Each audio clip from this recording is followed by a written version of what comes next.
Here's how I would schedule my business if I were you and I'm coming into business. Maybe thinking about going full-time or transitioning into full-time or what it may look like. You almost have to schedule, again, yourself as an employee of your business, right? So let me break down what I mean by that. How I look at it, you got to have time to work. So like the winners who are part-time, they schedule their work time and they don't just work when they have appointments, right? It won't be consistent enough. You'll find that life will get in the way. So you got to schedule this like a second job in your first year or two when those hours are scheduled and you're out of your home or meaning like you're on Zoom or you're going to see clients in person, or we have trainings and boot camps all across the country. Your family has to be aware of it. And you had to let them know at one point, hey, mommy, daddy, I'm sacrificing, we're doing this so you can be able to do this, and like let your family know what's on the other side. Let your parents know, let people know, right? If you're full time, it's a matter of scheduling your business, scheduling your time. You got to learn to ask yourself this question. If you're in this business, every hour, I have an unconscious clock that goes off every hour. What did I do to grow my business? What did I do to grow my business in the last hour? What did I do to grow my business? What did I do to grow my business in the last hour? Not every year, not every month, not every quarter, not every week, not every day, but every single hour. If I didn't do something in the last couple hours, I got to ask myself, okay, what held me back? What did I allow myself to get distracted with? Why didn't I prospect this person? Why didn't I make this phone call? You got to ask yourself that. What did I do in the last hour to grow my business, right? I got to make a change right now. And today, I'm going to do it differently. This next hour, I'm going to do it differently. Tomorrow, I'm going to do it differently. You got to just schedule it, right? Every hour, right? Every hour, you got to check that. Every single hour. What did I do to grow my business? Oh, man, I missed that hour. I wasn't as productive as I should have been. You got to be on yourself mentally looking back, right? Looking back. So my point is, if you're scheduling your business around your life, you won't have a business. In the first year or two, truthfully, here's a real sacrifice. Here's what most leaders won't talk about because it scares a lot of new people away. But if you're talking about making it big here, you're going to have to schedule your life around the business. Meaning, and I'm going to just say it, it's a bit controversial, but we're talking about entrepreneurship. You're missing the next couple family barbecues is my point. I'm not scheduling the business. I'm not scheduling my family barbecues around my business. If I have a business event, a training across the country, a Zoom elite circle call, something that's intense like that, I'm not missing the training for a family barbecue or a birthday party or even a graduation. I'm going to miss those things. I remember myself. I was Uncle D to all my nieces and nephews, and I remember missing a few graduations and 5th grade and kindergarten and some even high school. And guess what? Now I'm Uncle D that pays for them to go to college. Now I'm Uncle D that pays for them to go to private school and high school. You know why? Because I missed their 5th grade graduation 7 years ago, and now I'm going into college, right?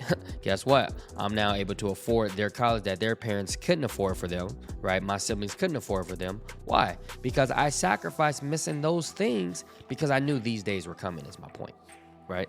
I was getting financially independent is my point. I was focused on getting it done, right? I was focused on being somebody, making it happen and competing and winning. So every hour I'm looking back, what did I do to grow my business? What got in the way? What do I need to adjust? That's just imagining just scheduling your accountability to yourself all the time is the point, which is my next point. You got to find a mentor. You got to find someone you're going to model. See, everybody that's successful has a recipe, and there's nothing more than learning the recipe of success, and that's what I'm trying to get you to understand from me today, right? But someone you can model, or someone that you look up to, or someone that you found reminds you of you. Maybe it's your CFT upline, maybe it's your upline MD, maybe it's your EMD, maybe it's your SMD, maybe it's me, right? Or maybe it's a mentor from a distance. I have plenty of mentors I've never even met in person.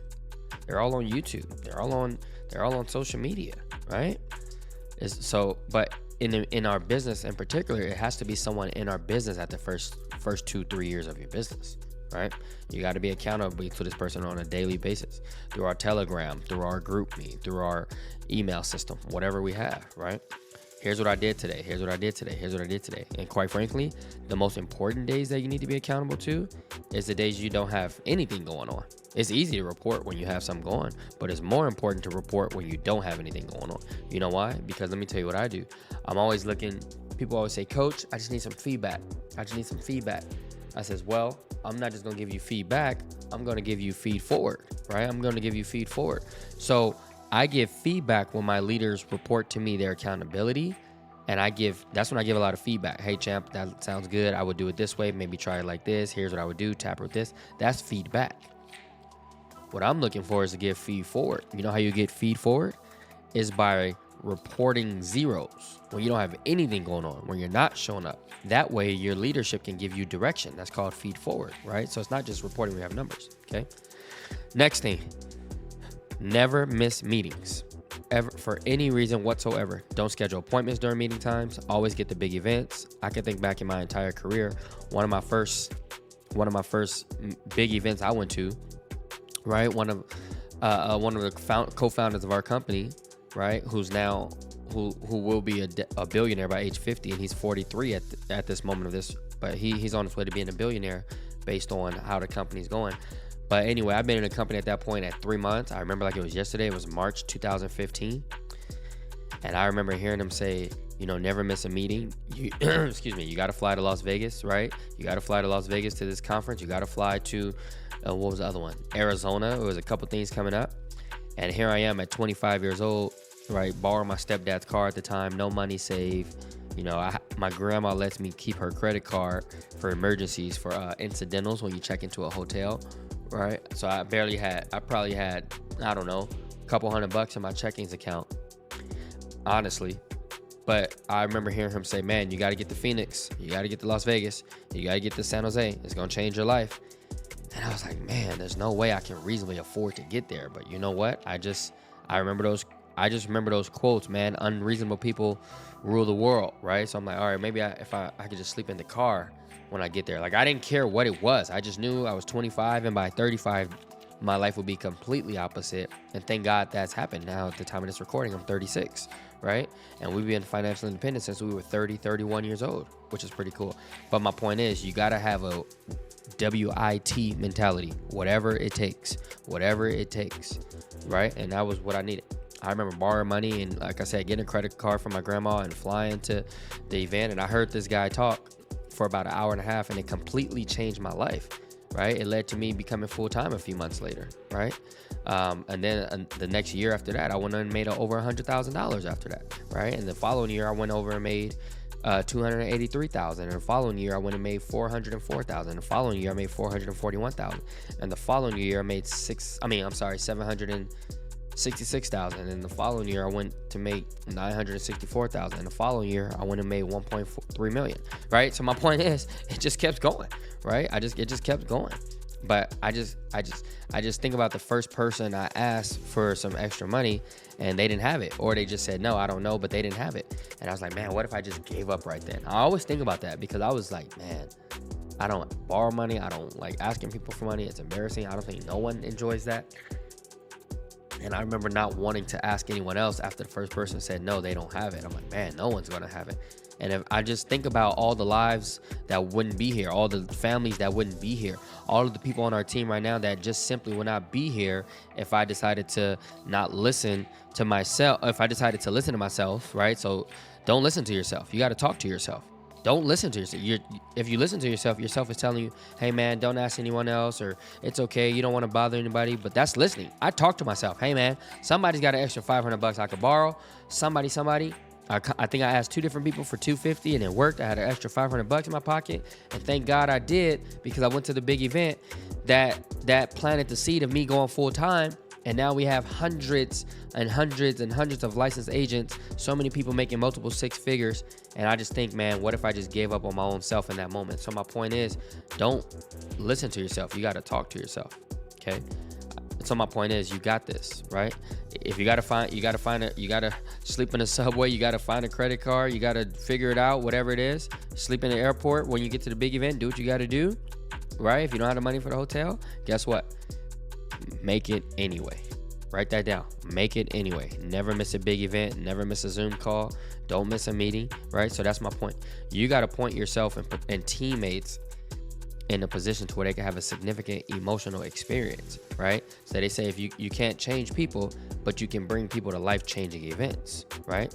So about once a quarter, we have an event, and that happened to me, right? That happened for me in our business. Thank God we did have all these events. I had significant emotional experiences at these events, right? Every week we had a significant intellectual event, which is our T3. Every Tuesday night, right? Every Tuesday night, teaching on the words and how to overcome objections and how to make sales and our crusade and what we do for families and the difference we make. So never miss big events, never miss T3, show up early, leave late, all those basic things in terms of building this thing. And I got to tell you that in building my base, when I recruited people, I had this thing and I always want to find a rabbit in my base shop. So let's change gears right here as I take a sip of coffee. Let's change gears real quick. You always want to have a rabbit in your base shop. But first, whoever's base shop you're in, you must be a rabbit. You see that? You have to be the rabbit, right? So I'm gonna explain it. So you ever go to the dog races with the greyhounds? They always have a rabbit going in front, so the greyhounds can chase the rabbits around the track, right? You guys know what I'm talking about? So you always want to get someone faster than you to lead the way, right? So I remember building my base shop. I want to find my rabbit in my base shop. Every month I want to find a new rabbit. Someone that's got a good, huge warm market, wants to talk to people, likes the attention, wants to compete, wants to be out front. I spend a little bit extra time with that rabbit, this new stud, and I'll go build them 4, 5, 6 directs right away, and I will get them to success, and I'll do all the work, and I give them all the credit, right? And it's pretty cool. I'm like, hey man, what are you doing to be successful, right? And they're pontificating about all the different things that they're doing, about all the different people they're bringing in, and of course, you as the trainer did all the work, right? But guess what? You got to give them all the credit. You got to give them all the credit because it's their market, right? So that rabbit, right?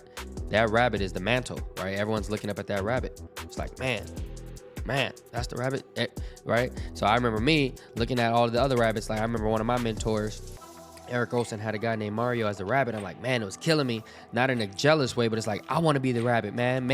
What I was really saying is I want to feel special too. I'm good enough too. And I love that, it brings the competition out of people, right? So you always got to be having someone set the pace, right? So if a bunch of people doing it, you got to have a bunch of people running, right? And guess what? They say rising tides raises all boats. So I remember Prince, Zishan, and Maria, they were in my base shop. I had them as a rabbit in my base shop, right? They were killing it, and they were kicking butt and recruiting like crazy and licensing like crazy and bringing over so many people. And I was making sure that all the other leaders on my team knew that this leadership, this group is coming. These little MDs, you guys are all EMDs, but these little MDs in my base shop at 30K in income, at 50K in income, at 70K in income, they're coming. And now you look up 3 years later, Prince and Maria are at over $500,000 at the time of this recording. And they were just little MDs at 30K in my base shop, right? And they came and beat everybody in my team. And now they're at $500,000 in income, right? While having a baby girl,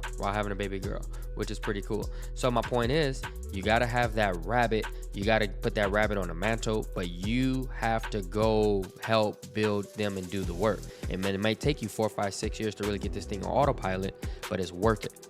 It's worth it, okay? The ones who win this thing, because this business, this is a marathon. And the ones who win are the ones who are in a dead sprint the entire time, 2, 3, 4 years straight, right? So my point is, you got to make sure that there's a rabbit. That's the magic of building a big base shop. You always have somebody that everyone is willing to be chasing. And where the base shop really gets fun is where you have 2 or 3 rabbits that the whole base shop is chasing, right? This thing is unbelievable. You believe me, you'll find that people will compete more for recognition than they will for money, a t-shirt, a medal, a trophy, a chance to speak. People want to be somebody so bad that they don't want to, right? They don't want to think about it. People sit on the side of the curb with a Miami Dolphins flag, with a Los Angeles Lakers flag, with a San Francisco 49ers flag. People want to be somebody so bad that they fake like they're on a team. So my point is, use that human nature in building your base shop.